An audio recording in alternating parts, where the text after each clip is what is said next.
See, that's the way you people think. I made a $200,000 profit. No, you didn't.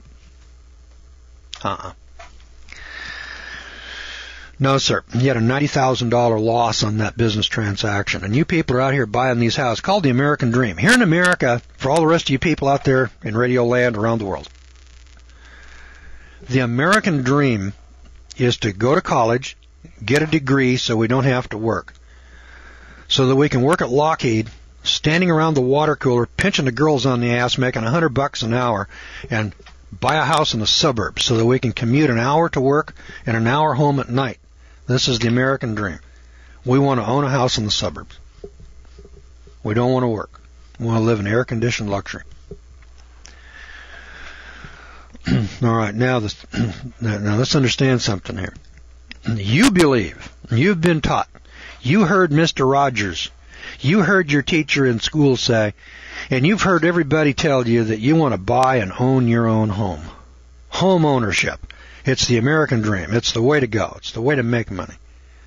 No, you lost $90,000 in the transaction.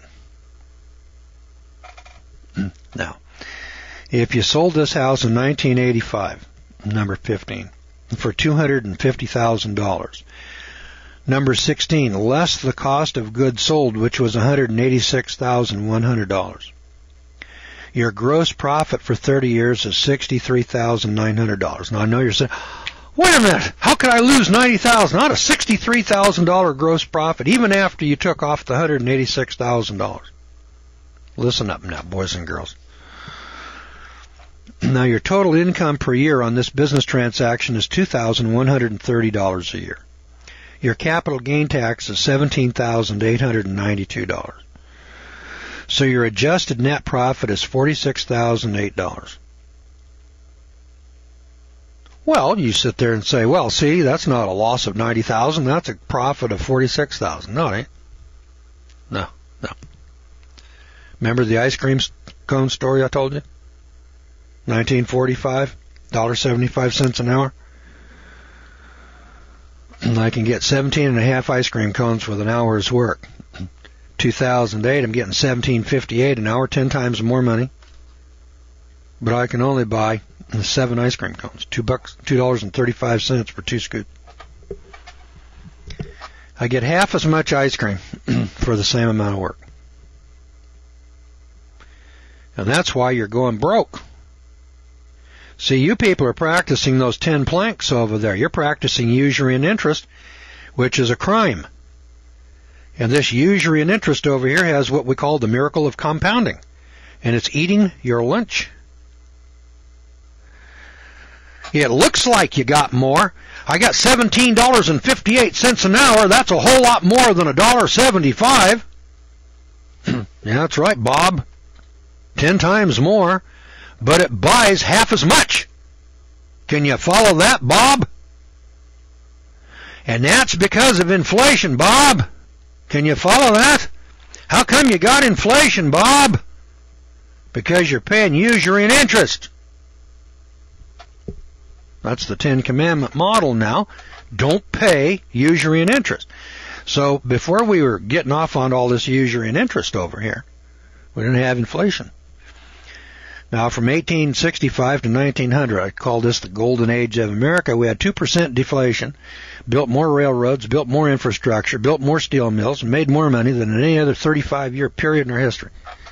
Did it all with gold and silver coin, without a Federal Reserve Bank, without an income tax. Now, if income tax and Federal Reserve banks are the source and the engine of your wealth, then how come you don't have more wealth, Bob? The engine of our wealth was just weights and balances.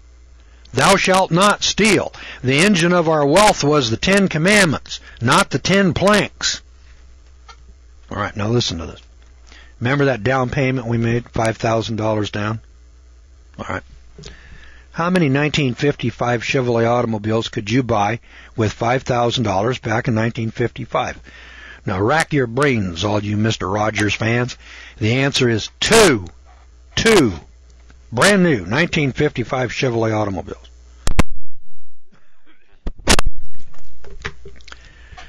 They were $2,500 each. $2,500 would buy you a brand new 1955 Chevrolet Bel Air. All right, now, you could have bought 2 cars with that down payment. Let's try this one. How many 1956 Oldsmobiles could you buy for the $300 a month payments? Because remember, in 1956, you paid $300 a month for 12 months. That was $3,600. $3,600. Hell, that's almost as much as the down payment, $5,000. Not quite, but getting up there. $3,600. $1,400 short of your down payment. All right. The answer is you could have bought one 1956 Oldsmobile or one 1956 Buick or one 1956 Mercury automobile. A little better than a Chevrolet or a Ford. Hell, you could have been driving a Merc. You could have been driving an Olds. You could have been driving a Buick for 1956 for the amount of money that you were making in payments. So where's the break-even point on this house transaction? And the answer is 1959. That's the break-even point. Because you see, the amount of money that you were making at Mutual Plywood, remember, $12,000 a year, which was a god-awful good job, $12,000 a year in 1955. And, you know, the amount of tax that you were paying was very minimal back in the 50s. Didn't pay much in the way of income tax. Well, not at the low end, you know. The high end, you paid 91%, but the low end, you didn't pay very much. So you were just living the life of Riley. Everything was going great. Nobody was outsourcing your job. You were making buku bucks. Yeah, there was inflation, but hell, you know, your wages were growing faster than inflation. And that's because geometric progression hadn't caught up with you yet. Caught up with us now. And hadn't caught up with us then. So we bought into this 10 planks program. God, this was a wonderful deal. This communism, hey, this really pays off. This 10 commandments crap, boy, I'm glad we got rid of that. And so time went on. But the break-even point was with the 2 automobiles in 1955 down payment, and then the $3,500 a year that you're spending on automobiles. Now, the cost of a 1985 Chevrolet was $11,500. See, it went up from $2,500 in 1955 to $11,500. So if you take your annual payments for the years, $3,564 times 26 years, your net loss over 30 years amounts to $92,664 in purchasing power. Remember that 10-cent ice cream cone versus the $17 that you're making today and the 8 ice cream cones? That's what happened to you with the automobiles. If you'd have taken your money at $12,000 a year and bought cars with it, you could have bought a brand new car every year for the amount of money you were making on house payments. And the break-even point on your house transaction over here was in 1959. 4 years after you bought that house is where you hit the break-even point. From that point on, every dollar you spent on that house was a loser. And all of you people making your mortgage payments, every single month you make that mortgage payment, it's money down a rat hole. Every single month, you're losing money. You're losing that whole payment. You're just pissing your money away, as my old dad used to say. Pissing it away. And that's because you went to public school and you weren't able to didn't learn how to count. Now, let me run you through this one. If you'd have bought silver in the same year, instead of that $50,000 house, if you'd have bought $50,000 worth of silver from 55 to 85, who's going to come out better? Well, we saw the $90,000 plus loss that comes from buying a house on a 30-year contract. Now, let's look at 30 years in silver. 1955, $5,000 paid for a house payment. Instead, we'll buy 5,000 silver dollars. 55 to 67 in 13 years of payments at $297 a month times 12 times 13 is $46,332. The next 17 years is interest. Hey, listen, the break-even point on your house with just making the payments was 13 years. Then you worked an extra 17 years just to pay the interest on that house. That's $62,000, remember? Buying one for you and one for the banker, and that's a 6%. Now when your mortgage payment hits 8.5%, you're buying one for you and two for the banker.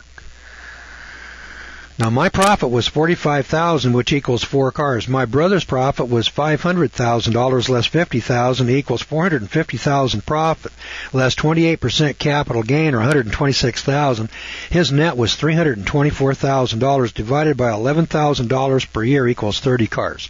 My brother, buying silver, maintained his purchasing power for the whole 30 years. You lost $90,000 in purchasing power, partner, and that's what you get for buying a house and paying interest and usury on it.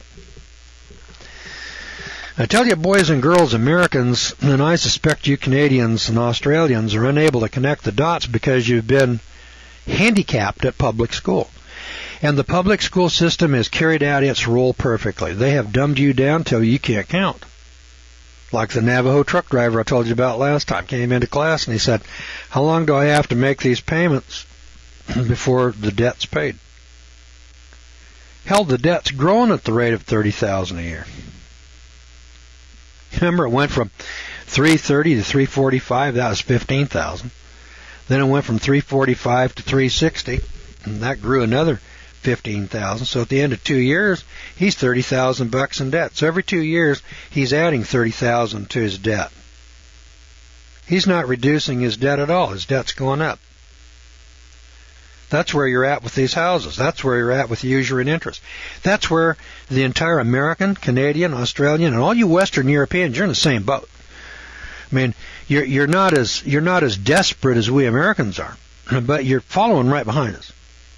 You'll be right behind us. And when the American economy collapses over here, you Australians over there are going to be standing in the poverty line just like everybody else. Now, next time I'm going to show you another little trick to the story. Good news. The good news is we don't need to stand in line to share the shortage or stand in line and take food stamps. I mentioned this to you earlier. You know, I'm an old man. I can qualify for Social Security. I think it's $1,000. Let's say it's $1,200 a month. Now, they give you a little cost of living escalator. Last time I looked, it was $805. When I turned 65, I could get $805 a month. Hell, I wouldn't go down and sign up for $800 a month. And I told you, I said, if you're making less than $100,000 a year, you're wasting your time. Let's grow up and get real. Get off Mr. Rogers over here. Let's get off this communist crap. Let's go back to the 10 Commandments and start making money. We Americans, Canadians, and Australians had great wealth. We used to make money. Then we got off onto communism. Communism's great for bankers, preachers, and politicians. They make buku bucks off of us, teaching us communism and collecting on it. I don't deny it. Communism is a great moneymaker for bankers, politicians, and preachers. But it doesn't do anything for us. It impoverishes us. It puts us to work in their service. If you want to be their servants, stick with the program. You are well on your way to great success.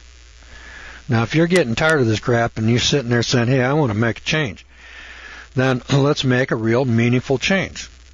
Right. Call for our free General Law CD package. Let me tell you more about how to break this chain around your neck, this yoke of iron.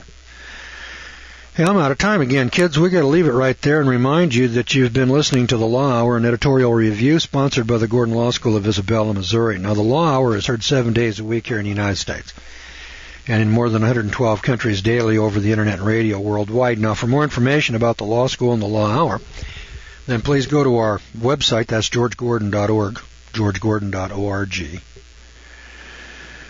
Now, the law school is a private, non-commercial, non-profit, non-sectarian law school that is open to individuals, but by prearrangement. The law school conducts a homeschooling program for adults on compact disc, and the Law Hour website is updated every week. It has a radio log schedule and archives. All of these Law Hour programs are archived on the Internet by title and date for your listening convenience, and the Law Hour is an educational service brought to you in the public interest. All right, time's up. We got to leave it right there. We'll see you back here tomorrow night. Same time, same station, God willing, of course. So until then, thanks for listening, everybody, and good night, friends.